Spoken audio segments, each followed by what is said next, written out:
Pagod talaga magsalim-salim guys. Lagyan pa ng tubig yung ano natin, tainga. Pero walang problema mapagod kasi marami naman tayong kuha. Tignan nyo. Ito yung mga kuha namin. Diba? Kita nyo yan. Ayan. Para maklaro. Tignan nyo. Ito, kinain pa ng isda na ano. Yung kasili ba? Ahas ba? Kinain nyo. Tanggal yung mata. Sus, nawala yung mga mata. Oh. Dako. Dako pa. Ito, singit yun. Hindi napit ko panago sa bato. Ha? Cool. Hey, dako, estaryo. Adri. Nasa ka dako? Kasi gamay. Dako eh. Surbol na, dako. Masig... Para pa? Para pa? Salumin mo na. Salimin mo ba? Sikupin mo. Baka maliit yan o, pahiya tayo. Siguraduhin mong malaki. Harap yapon? Dito, butete. Butete pa. Pahiya ka talaga mamaya. Ayusin mo. Anong klaseng isda? Baka di mo kilala yung isda na yan. Anong isda yan? Ariyo. Pagod pa naman maglangoy. Baka di yan isda. Ito. Asa? Narago diyo. Surbulin mo ba? Baka butiti. Asa isda na? Butete. Buisit. Pataka naman gud kag tudlo, di ka kabalo. Stick ka Jack. Wala jud ka. Sus. Butiti di ay di pa na makaon gud. Sa man ka oy. Kapoy-kapoy ra jud ka ba? Pinagod mo lang yung tao ba? Malayo pa naman yung pinanggalingan niya. Tapos butiti lang pala yung tinuro mo. Kaon ba yan? Hindi, makain niya ng iba, yung malalaki. Pero kita ko yung kanina, maliit yun. Sus, ano ka ba?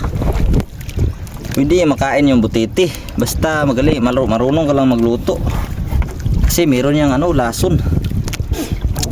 May lason yan. Ginagamit nila yung lason sa ano, nilalagay sa mga manok. Yung mga magnanakaw ng manok, doon yan nilalagay sa manok. Ni-inject ba? Pagkain nila ng manok, tudas sila, yari sila. Yung mga magnanakaw ng mga manok, yun yung bagay. Yung mga butiti, mayroong lason yan, sa ugat niya galing.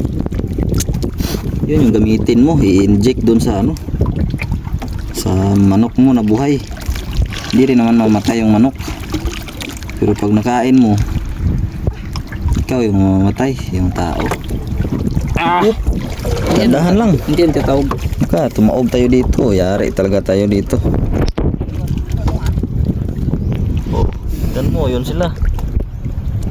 Papunta na dito. Lalagay na nila yung isda dito. Ito, buhay pa ito. Sige, hiwakan mo. Tignan natin. Hindi ka makagat. Oh, di ba? Gumagalaw pa. Patay sila. Patsit talaga yung sinilas natin dyan. Ako yari, mahulog cellphone natin. Wala na tayong cellphone. Oh, walang sugat ba?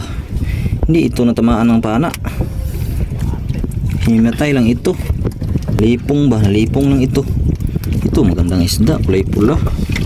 Ito yung masarap ang sabaw. Presko pa. Uy, ang sunglass ko mabasag.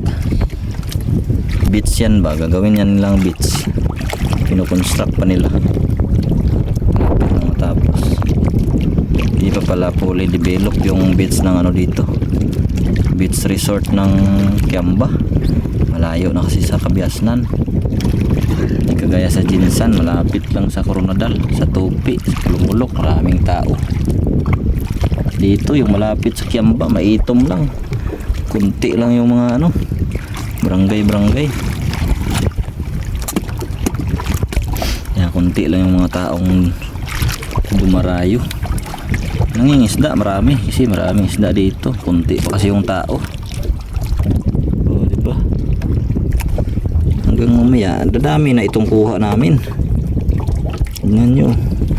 Oh, bakit kinain kasi ng isda yung ano, tinitira niya yung mga laman loob. Sus, lakas talaga yung ano na to, ahas na to. Patay-patay lang, buhay pa pala. Busog na siya ba, oh. Dami niya nang kinain. Manguli na tayo. Sana yung cellphone ba nafiksan? Na may kuan kanang salamin. Hindi siya masubdag tubig. Ang daming isda. Grabe, oh.